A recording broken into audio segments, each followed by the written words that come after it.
Nous sommes au début du 19e siècle, le long des côtes du Gabon. Les chefs Mpongwe, grands commerçants et intermédiaires entre les Européens et les peuples de l'intérieur, dominent la région.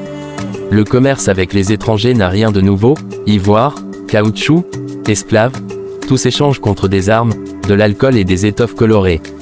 Mais cette fois, un vent différent souffle sur l'Afrique. Le piège des Français, le pacte de protection. En 1839, un certain commandant Boet-Guillaumes débarque avec son équipage. Il n'est pas un simple marchand, mais un émissaire de la France, une puissance qui cherche à s'étendre. Face à lui, le roi Denis Rapotchombo, un chef Mpongwe respecté, négocie habilement. Les Français veulent établir une base, et pour cela, ils proposent un traité. Ce papier que nous vous tendons est une alliance, assure-t-il. Il protégera votre peuple contre vos ennemis. En retour, laissez-nous installer un comptoir sur vos terres. Le roi Denis, croyant s'assurer un puissant allié, signe. Ce qu'il ne sait pas, c'est que pour les Français, ce document signifie autre chose, une cession de souveraineté. Ils viennent de poser un pied officiel sur la terre gabonaise. Les autres chefs tombent dans le piège. Quelques années plus tard, en 1844, d'autres rois locaux, comme le roi Glace et le roi Louis, signent aussi des accords.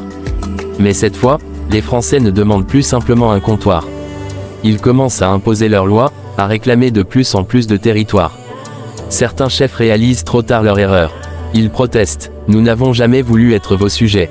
Nous avons signé un traité d'amitié, pas un acte de soumission. Mais les Français brandissent leurs papiers et leurs armes. La résistance et l'inévitable soumission. Tous ne se laissent pas faire. Les Orungu, grands navigateurs du littoral, refusent d'abandonner leur liberté. Ils résistent farouchement, mais les Français, avec leurs fusils et leur artillerie, finissent par les briser. Les Fang, quant à eux, restent longtemps indomptables. Guerriers redoutés, ils mènent plusieurs révoltes au début du XXe siècle. Mais la colonisation est déjà bien installée. En 1885, lors de la conférence de Berlin, la France présente ses fameux traités comme preuve qu'elle possède le Gabon. Aucun chef africain n'est invité à cette réunion où l'Europe découpe le continent comme un gâteau. En 1910, le Gabon devient officiellement une colonie française, et en 1960, après plus d'un siècle de domination, il retrouve enfin son indépendance.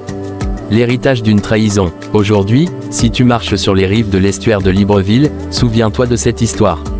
Les rois gabonais n'ont pas perdu leur terre par la guerre, mais par un stylo et une poignée de main trompeuses. Ce fut une leçon amère, une preuve que la plume peut être plus puissante que l'épée. Alors, la prochaine fois que tu entendras parler d'un accord ou d'un traité, souviens-toi du roi Denis Rapotchombo, du roi Glace et du roi Louis, et demande-toi toujours ce qui se cache derrière les belles paroles.